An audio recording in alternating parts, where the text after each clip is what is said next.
I mitten av 90-talet så lanserade ett av de svenska kraftbolagen en annonskampanj som fick namnet 2 hål i väggen. Syftet det var att visa att elektricitet det utgör en väldigt användbar och mångsidig energiform. Det här budskapet fick väldigt stort genomslag och 2 hål i väggen har ju mer eller mindre blivit ett begrepp i det här sammanhanget. Det har också inneburit att Sverige är ett av de länder i världen som använder mest elektricitet per person.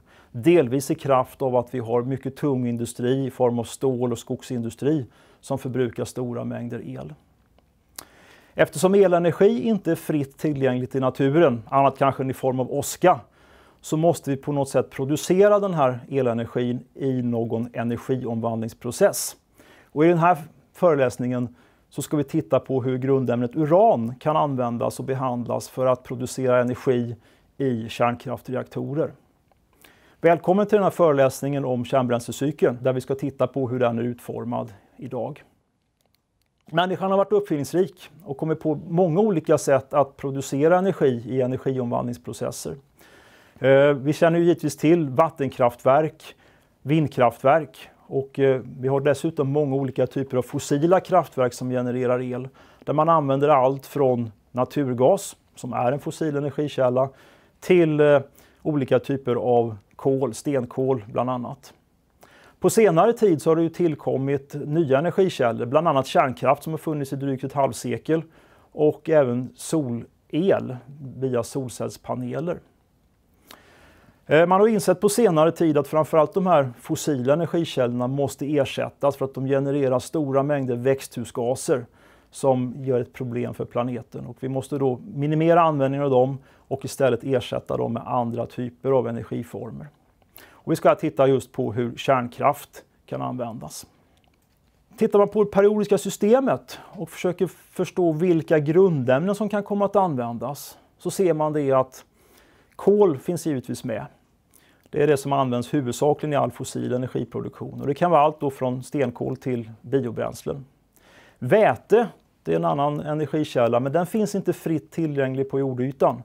Däremot på solen där man i en fusionsprocess genom att slå samman väteisotoper till helium utvinner stora energimängder. Ja, det är de energierna som sedan driver det som vi kallar förnyelsebara energikällor på jorden. Sen har vi då det tredje grundämnet, uran, som finns långt bort i det periodiska systemet och bygger på en helt annan princip. Där klyver vi urankärnor istället för att använda kemiska processer för att utvinna energin. Uran i sig, ja, det är ett metalliskt grundämne. Det är det tyngsta naturligt förekommande grundämnet. Beroende på den stora massan hos atomen så är urankärnorna instabila och det betyder att uran är ett svagt radioaktivt grundämne. Vi hittar uran i alla världsdelar och man kan hitta det både i jordskorpan och i vatten, och i det fallet havsvatten.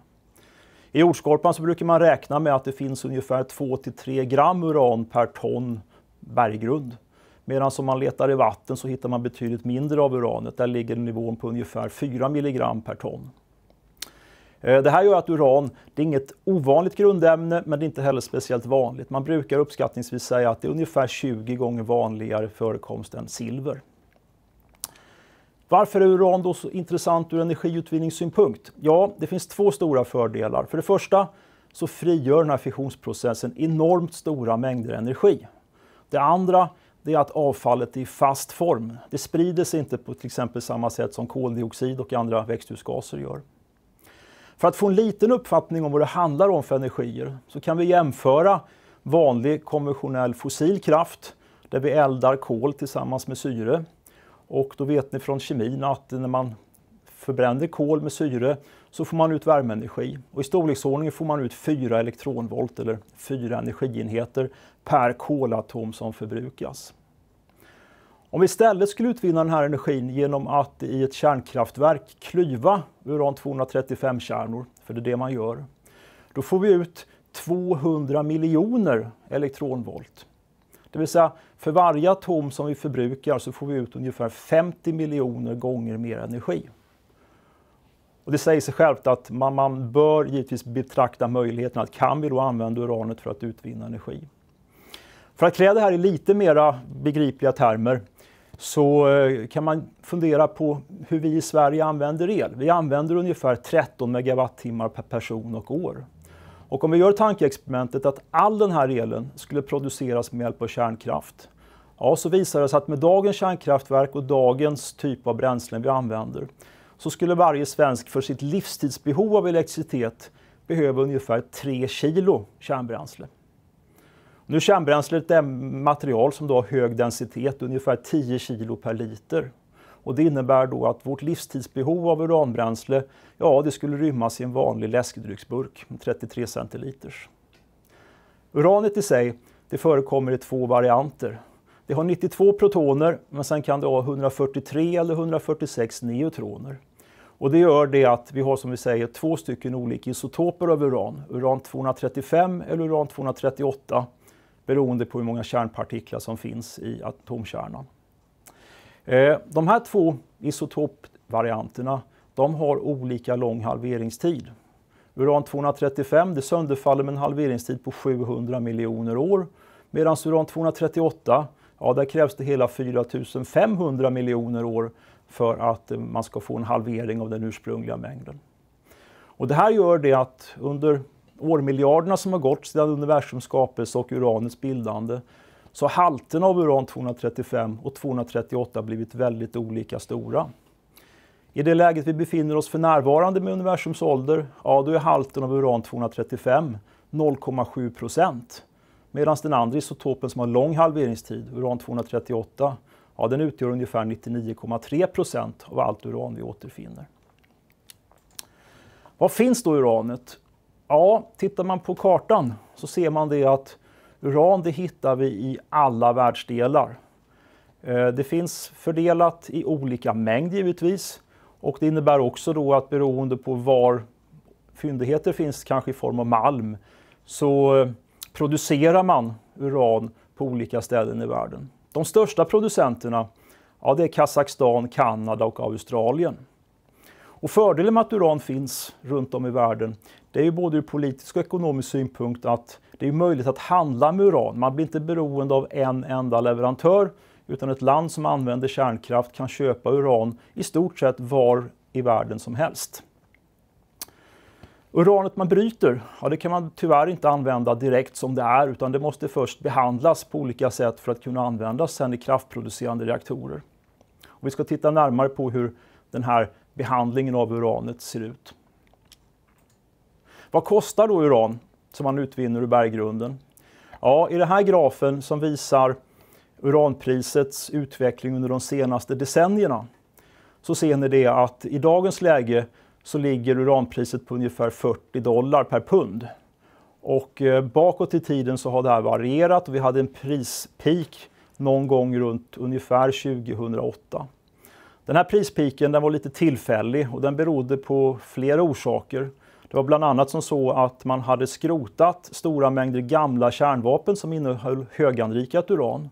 Och det här uranet, det kunde man föra in då i den civila kärnkraftprocessen och på så sätt återanvända gamla kärnvapen som bränsle för kärnkraftsreaktorer.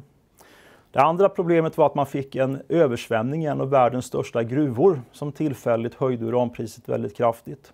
Och för det tredje så fanns det väldigt stora förväntningar, framförallt i Östasien, på att man skulle ha en storskalig utbyggnad av kärnkraft. Och det här ledde fram till att efterfrågan på uran ökade kraftigt. Sedan den tiden så har visserligen inte kärnkraftens andel av energiproduktionen i världen minskat, men man har numera en säkrad tillgång som har gjort att återigen så har uranpriset stabiliserat sig på en ganska låg nivå historiskt sett. En sak som är viktig att komma ihåg när det handlar om uran och användning i kärnkraftverk, det är att den totala kostnaden för produktion av elektricitet med kärnkraft, där utgör uranet i sig en ganska liten del av kostnaden. Man brukar uppskattningsvis säga att skulle uranpriset som råvara dubbleras så innebär det ett genomslag på elpriset på ungefär plus 5-10%. För att handla med uran, ja, ett problem med uran kan ju vara då att det är en ändlig resurs. Men det finns som sagt var ganska gott om råvaran och man räknar med att med dagens användning och de prisbilder vi har så har vi resurser som räcker i cirka ett sekel framåt eller kanske 2 sekel. Kan man tillåta att uranpriset höjs så kommer de här tiden att sträckas ut under väldigt många sekel framöver. Så det är ingen brist på uran. Sen beroende på var någonstans i den här uranprocessen man befinner sig, ja då kan man handla med uran i olika former. Och grundformen som man köper från gruvproducenter, det är det som kallas för yellow cake, som ni ser på bilden här, ett gulaktigt pulver som innehåller uran i kombination med syreatomer. Den vanliga handelsvara. Lite senare i processen där man behöver kunna omvandla och hantera uranet som sådant, då omformar man det här eller konverterar det till någonting som heter uranhexafluorid. Och vi ska se alldeles strax på varför man behöver den här formen av uran. Och slutligen, när man använder uranet i kärnreaktorer, då har man det vanligtvis i formen av urandioxid. Ja, uranet som bränsle. Det är som så då att jag nämnde att det finns 2 stycken olika typer av isotoper av uran-235. Och det visar sig då att det är den sällsyntare av de här 2 isotoperna, uran-235, som utgör den beståndsdel som man kan klyva i en kärnkraftsreaktor och på så sätt utvinna energi. Och det innebär då att för att kunna bygga en kärnkraftsreaktor som fungerar på det sätt vi använder idag, ja, då måste man på något konstlat sätt öka halten av uran-235 i förhållande till uran-238. Och det här kallar man då att man anrikar bränslet. I de lättvattenreaktorer som finns i världen i dagens läge så använder man i medeltal en anrikning på ungefär 3-3,5%. Och därifrån, efterhand som bränslet bränns ut, ja, då kommer halten av uran-235 att successivt minska. Och när bränslet har nått en nivå där det innehåller mindre än 1% uran-235, så brukar man säga att bränslet är uttjänt och då plockar man ut det i reaktorn och ersätter det med nytt. Hur tillverkar man då kärnbränsle? Ja, det första steget det är gruvdrift. Normalt sett så utvinner vi uran ur marken på olika sätt. Det här uranet det gör man urankoncentrat av, yellow cake, som man sen då i en konverteringsprocess omvandlar till en form som är lämplig för anrikningen. Och det här steget kallas då för konvertering. Det efterföljs av isotopanrikning. Och där är det som så då att i civil användning så kan man i isotopanrikningsanläggningar höja halten av uran-235 upp till 5%. Och där har världssamfundet satt en övre gräns för att kommer man långt ovanför 5%, ja, då kan det bli frågan om att det här materialet kan bli intressant för andra tillämpningar än just civil energiproduktion. Och sen slutligen, det sista steget är att man tar det här anrikade uranet och tillverkar kärnbränsle av det. Och då måste det ha en form som gör att det är stabilt i en kärnkraftsreaktor, och i dagens läge så är det vanligaste valet, det är urandioxid. Ja, hur utvinner man uranet? Jag sa ju att det handlar om att man gräver upp det ur marken, men det är ju frågan om gruvdrift. Och i dagens läge så finns det ju då underjordsgruvor, det finns dagbrott. Man kan utvinna uran ur andra gruvor där uranet följer med upp vid utvinning av annan malm. Och sen använder man någonting som man kallar för in situ-lakning. Och in situ-lakning det innebär att man pumpar upp uran ur marken i flytande form. Och det här går till så att man har anläggningar där man pumpar ner, beroende på hur berggrunden ser ut, en svagt basisk eller svagt sur lösning. Den här lösningen den driver fram genom den porösa berggrunden, och upp kan man pumpa lösningen med en viss andel löst uran i. Fördelen med den här processen är att den har ju väldigt liten inverkan på ovanjordsdelen, det vill säga att man förstör väldigt små markområden och man kan lämna områden i princip intakta medan man fortfarande utvinner uran. Urankoncentratet som blir resultatet av utvinningen, ja, det framställs ju då i en process där malmen från början plockas upp ur berggrunden, den krossas eller mals, man lakar ut malmen med svavelsyra, man kan fälla ut det här uranet sen ur svavelsyran så att man får ut uranoxid, och sen torkar man och förpackar det här som yellow cake. Sen kommer nästa steg, och då handlar det om att göra en isotopanrikning. Och som sagt var, det här krävs ju för att vi ska kunna använda uranet i en lättvattenreaktor. Och för att lättvattenreaktorn överhuvudtaget ska fungera, ja, då måste vi ha en isotopanrikning på minst 1%. I praktiken då, som jag sa, så använder man ungefär drygt 3% medelanrikning. Och anledningen till det här är att man vill ha lagom långa driftcykler mellan bränslebytena. Och beroende på var i världen man är så använder man driftcykler som är mellan 12 och 18 månader. För svenskt vidkommande så passar det väldigt bra att göra avbrott under sommarmånaderna för att då byta en del av bränslet och göra ett periodiskt underhåll. På andra håll i världen där man inte har lika tydliga årstider som vi har, där är det vanligt att man använder en 18 månaders cykel. Som figuren visar här så innebär ju den här anrikningen att man i en process dels skapar sig material som innehåller en högre halt av uran-235 än vad som är normalt.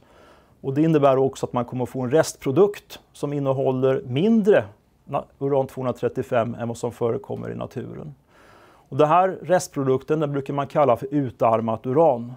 Och i dagens läge så kan man säga att det saknar i princip användningsområden så att det här läggs upp i deponier.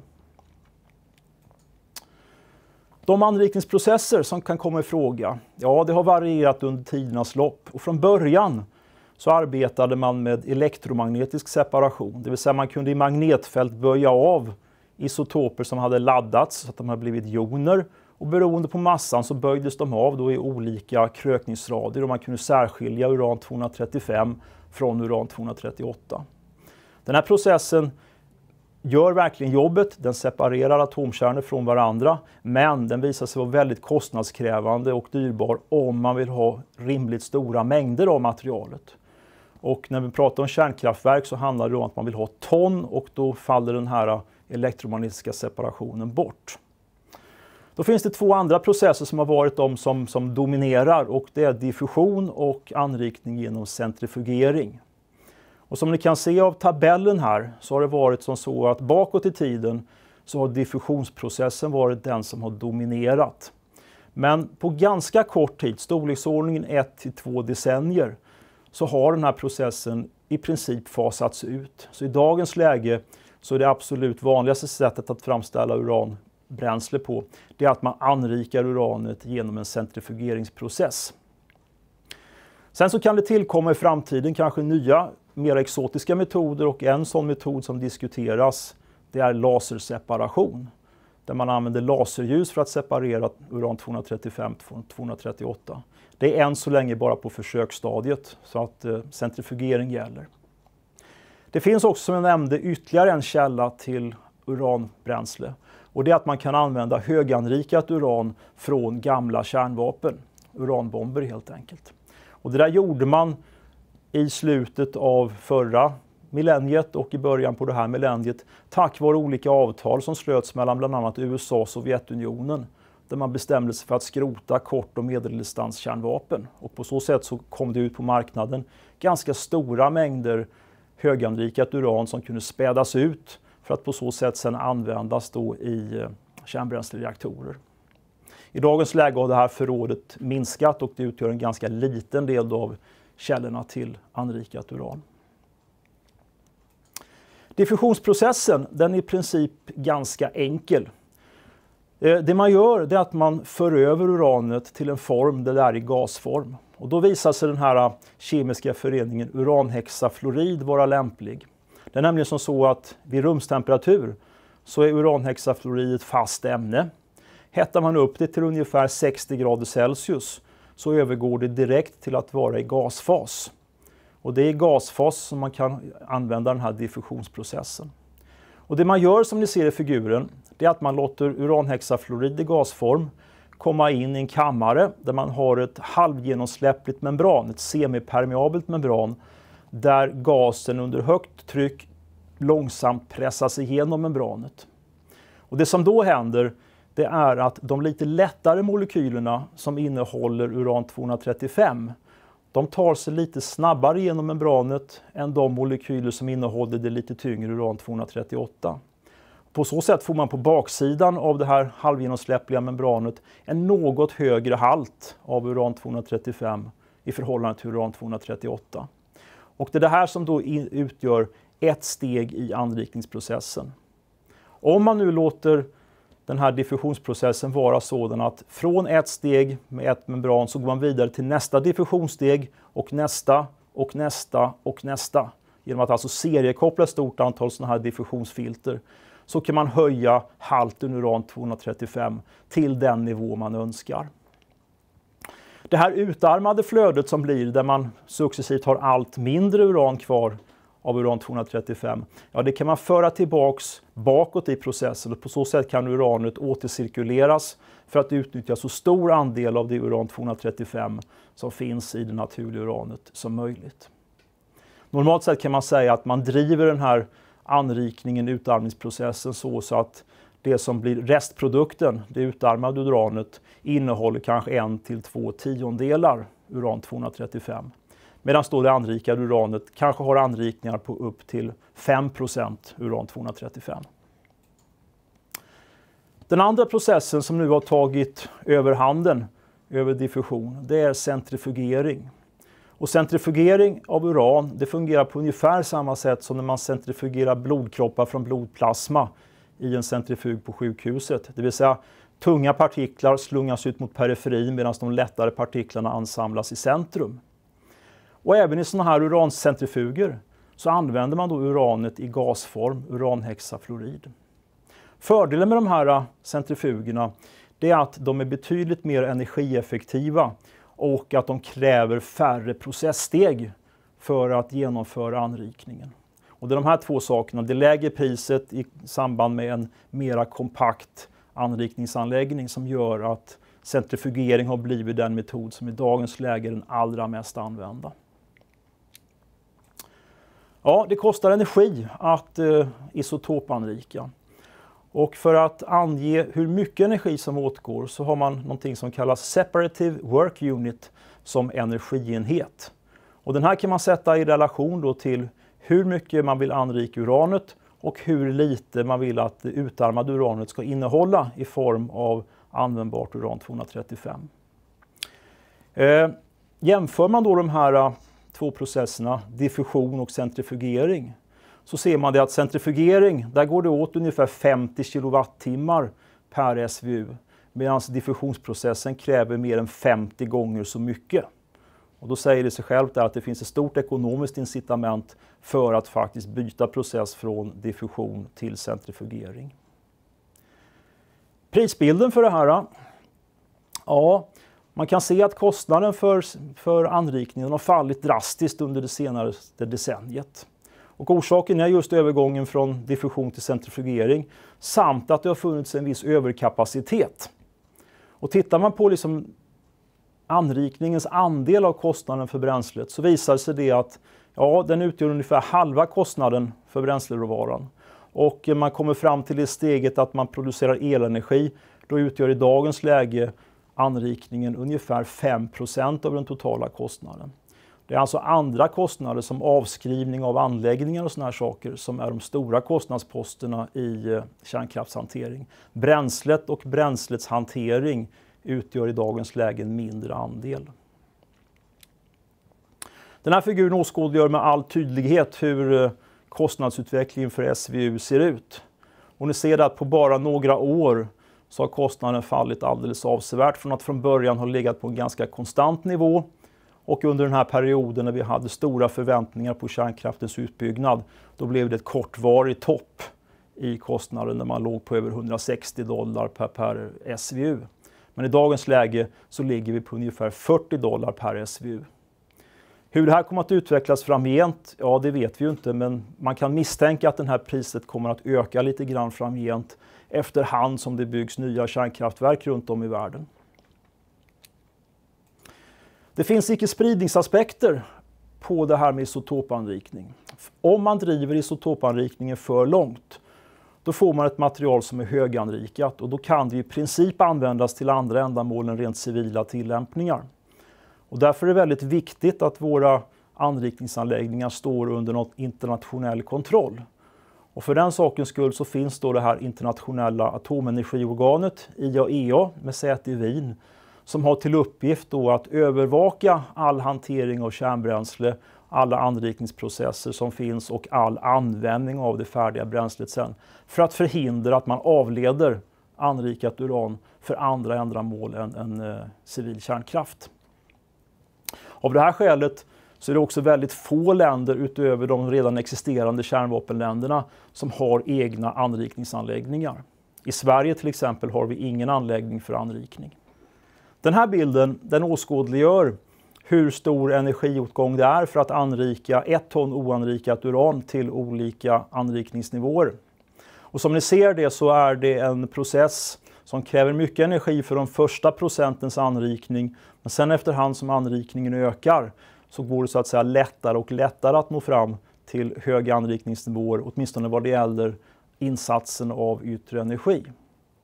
Man brukar dela upp de här nivåerna i 3 grupper så att säga. Dels en anrikningsnivå som ligger upp till 4-5% anrikning där vi har civila reaktorer för energiproduktion. Och då handlar det ju så gott som alltid om produktion av elektricitet. Lite högre upp när vi pratar om ungefär 20% anrikning. Där har vi många av de forskningsreaktorer som används runt om i världen för att bedriva forskning och utveckling kring olika typer av nukleära processer, exempelvis civil kärnkraft. Och kommer man upp till de riktigt höga anrikningar där man har nästan eller mer än 90% anrikat uran-235, ja då är det materialet någonting som används för kärnvapen. Och det är ju inte aktuellt för mer än ett fåtal länder i världen. Det här uranet som har anrikats, det ska ju nu göras bränsle av. Och då måste vi ha uranet i en form där det tål att hanteras i en kärnkraftsreaktor. Och där har det med tiden visat sig att istället för att använda uranet i metallisk form så är det bra att göra om det till urandioxid. Det visar sig att urandioxid är ett formstabilt material som är svårlösligt i vatten och som har en väldigt hög smältpunkt, nästan 3000 grader Celsius. Och den här höga smältpunkten är givetvis bra då ur ett säkerhetsperspektiv. Kutsarna tillverkar man genom en process som kallas sintring och det betyder att man pressar samman pulver under högt tryck och temperatur så att det bildas ett keramiskt material, då, urandioxid.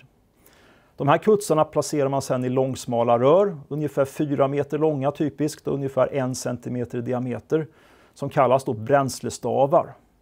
Och de här bränslestavarna de tillverkas för närvarande i ett material som innehåller zirkonium, av det skälet att zirkonium är ett material som lätt släpper igenom neutroner utan att själv absorbera neutronerna. Tittar man på stora kraftproducerande reaktorer av den typ som vi har i Sverige, till exempel Oskarshamn 3 och Forsmark 3, så kan man säga att en reaktor som har ungefär 1000 megawatts elektrisk effekt, ja, den innehåller ungefär 120 ton bränsle i form av urandioxid. Bränslet byts regelbundet och man gör det successivt och det betyder att varje år i en sån här reaktor så kommer man att byta ut ungefär 20 ton av härdens totala innehåll. Och det betyder också då att i medeltal kan man säga att ett bränsles tekniska livslängd eller ekonomiska livslängd i reaktorhärden, ja, den är i storleksordningen 4 till 5 år. Hur ser det reaktorerna ut vi använder? Ja, det finns många reaktortyper som utvecklats under decennierna, men det som i dagens läge dominerar det är det som kallas för lättvattenreaktorer. Och de bygger på principen att man har en reaktorhärd där man har vatten, vanligt H2O, fast med väldigt hög renhet, som både kyler härden och som också modererar neutroner. Att moderera neutroner innebär att man bromsar ner dem till låga hastigheter så att de med stor sannolikhet klyver uran-235-kärnor när de kolliderar med varandra. Och det är genom de här neutronerna som vi kan få en sån här självupprätthållande klyvningsprocess som driver reaktorn. Reaktorn kan sedan åtminstone i princip tillverkas ganska enkelt. Bilden här den illustrerar den enklaste typen av reaktor som kallas kokvattenreaktor. Där man helt enkelt har bränsleelementen stående i en härd nedsänkt i vatten. Och sen pumpar man förbi vatten för bränslena och då kommer vattnet att börja koka. Det här kokande vattnet, där separerar man ut ångan och så kan man skicka den till en turbin, en vanlig ångturbin, som sen är kopplad till en generator som genererar el ut på nätet. Den ånga som har passerat genom turbinen, den kommer att ha lågt tryck och kanske också en ganska hög fuktighet. Och den här lågtrycksångan, den kyler man med hjälp av havsvatten i Sverige så att ångan kondenserar, på nytt blir vätska som sen kan pumpas in genom ett matarvattensystem in i reaktorn igen. På så sätt återvinns samma vatten gång på gång och man har inga så att säga, förluster eller utsläpp mot omgivningen av det vatten som passerar genom reaktorhärden. Vad händer i kärnbränslet nu då i reaktorn? Ja, uran-235 klyvs och det betyder att vi successivt förbrukar förrådet av uran-235. När man klyver urankärnan så bildas fissionsprodukter. Och de här fissionsprodukterna, det är grundämnen som typiskt sett finns mitt i det periodiska systemet. Halvtunga kärnor. De har alla den egenskapen att de är kraftigt radioaktiva. Ofta beroende på att de innehåller ett stort överskott av neutroner. Vilket gör att de successivt sönderfaller och gör det använda kärnbränslet kraftigt radioaktivt. Samtidigt så bildas det också plutonium i bränslet som används. Och det gör det genom att en liten andel av de uran-238-kärnor som finns i reaktorhärden ibland fångar in neutroner. Och sen genom en process som innefattar betasönderfall så skapas det plutonium-239. Det som är intressant med den här plutoniumisotopen är att den fungerar precis lika bra som uran-235 ur kärnklyvningssynpunkt. Det vill säga, genom att köra den här processen så skapar vi efterhand som vi använder bränslet nya klyvbara produkter som bidrar till energiproduktionen. Och det gör att man får en bättre ekonomi i bränsleanvändningen. Plutoniet ger alltså ett positivt bidrag till energiproduktionen. Och plutonium, det är ett ämne som inte finns i naturen, det skapas i reaktorn under drift. Det bildas andra tunga grundämnen också, sammantaget så kallar man de här då transuraner. Men av dem så är det egentligen bara 239 som kan klyvas i reaktorn på det här sättet. Totalt sett så kan man ut bränsle, plocka ut ungefär 50 megawattdygn termisk energi per kilo bränsle innan det är förbrukat. Och när det har skett, ja då har bränslet stått inne i reaktorhärden typiskt 4 till 5 år. Ja, vad innehåller det utbrända bränslet? Den här grafen åskådliggör lite grann tydligare det jag har sagt. Vi har fortfarande kvar en majoritet av uran-238, det utgör huvudbeståndsdelen. Och det som tidigare då var anrikat uran-235, det har nu ersatts av en liten restandel uran-235, fissionsprodukter, lite grann plutonium och sen tunga grundämnen, så kallade transuraner, som utgör en liten restandel i det bränslet som helhet. Och det är det här bränslet nu som på något sätt ska tas om hand. Det man gör i Sverige och annorstädes, det är att efter att bränslet har använts i reaktorn så tas det ut och ställs i en bassäng bredvid reaktorn. Och det gör man för att det är väldigt hett, det är väldigt radioaktivt och det måste under en liten tid, kanske upp till ett år, stå där och klinga av så att det blir hanterbart. Därifrån så flyttar man bränslet sen med i Sverige en båt till ett mellanlager som finns i Oskarshamn som heter Centralt lager för använt bränsle, CLAB. Där man samlar allt använt kärnbränsle som produceras i Sverige i vattenbassänger. Och här får bränslet sedan stå under den period som bränslet ska kylas ner för att så småningom tas om hand. Och anledningen till att man mellanlagrar bränsle på det här sättet, det är som sagt för att det är ganska radioaktivt. Radioaktiviteten vill man ska minska till en nivå som gör att det blir enklare hanterbart. Och dessutom så kommer den här radioaktiviteten göra att bränslet genererar en värmeeffekt. Varje radioaktivt sönderfall frigör energi som innebär en värmeutveckling. Och ska man nu slutförvara det här bränslet så måste man vara säker på att bränslet har så liten uteffekt så att om det kommer i kontakt med vatten inte bringar vatten att koka. Och det sätter också då en gräns för hur länge bränsle måste finnas i ett mellanlager. Efter att bränslet har mellanlagrats så ska det tas om hand slutligt. Och där har vi olika lösningar. I Sverige och på annorstädes så har vi valt att använda en metodik som kallas för en öppen kärnbränslecykel. Och det innebär då att bränslet ska slutförvaras utan någon vidare bearbetning. I princip så ska man förvara det i berggrunden. En annan metod är att försöka utnyttja ett större energiinnehåll i bränslet genom att upparbeta det. Upparbetningen innebär att man sönderdelar bränslet, utvinner det plutonium som finns kvar genom olika kemiska processer och sen av det plutoniumet i kombination då med utarmat uran tillverkar man nya bränslen som kan användas i vanliga lättvattenreaktorer. Det här gör att bränslet så att säga får en andra chans i reaktorn och därmed så kan vi utvinna mer energi med samma mängd uranråvara. Länder som exempelvis Frankrike utnyttjar regelmässigt den här möjligheten.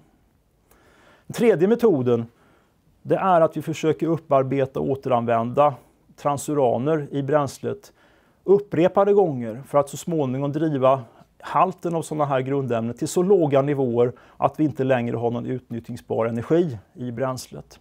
Den här processen kallas för en sluten bränslecykel och den syftar ju framförallt till att dels utvinna mer energi men även att minimera den mängd bränsle som behöver slutförvaras och även tiden som slutförvaringen behöver äga rum.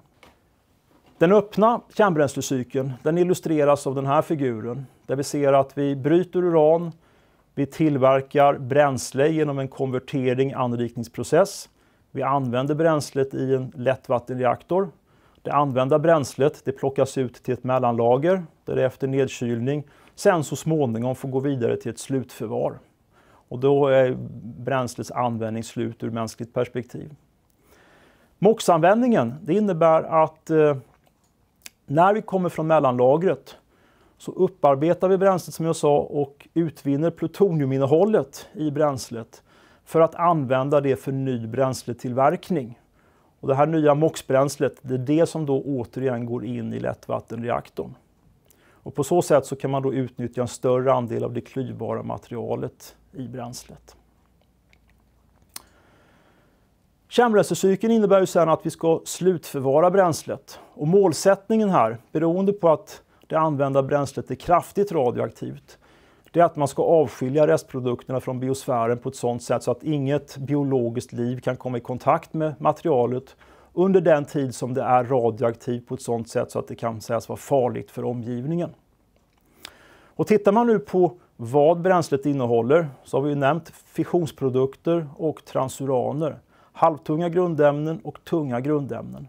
Och vi ser då om vi jämför med uran som finns naturligt i berggrunden att fissionsprodukter de sönderfaller till nivåer som kan betraktas som ofarliga inom loppet av ungefär 1000 år.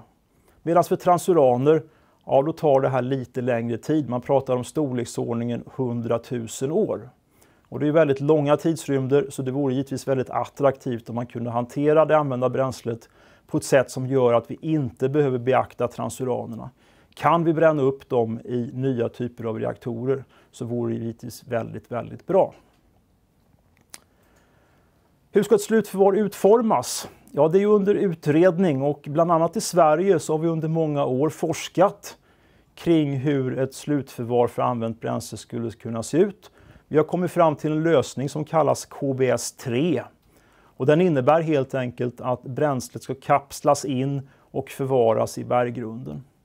Grundtänket är att det ska finnas många barriärer som avskiljer bränslet från biosfären.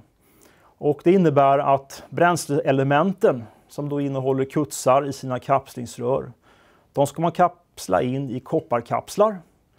Kopparkapslarna i sin tur gräver man ner i berggrunden omgiven av bentonitlera som förhindrar att till exempel vatten kan strömma förbi bränslena och ta sig ut till biosfären.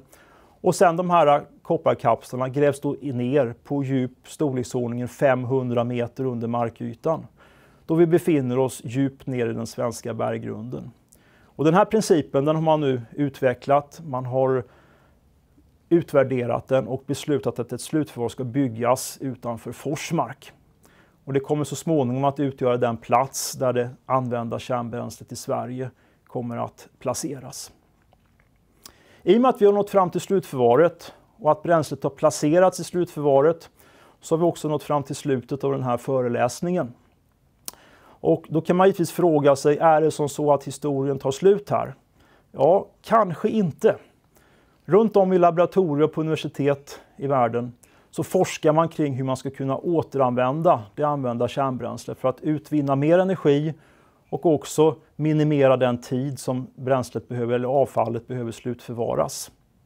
Och är det som så att ni är intresserade av att veta mer om det här så är ni väldigt välkomna att kontakta oss på Chalmers Tekniska högskola eller på Uppsala universitet.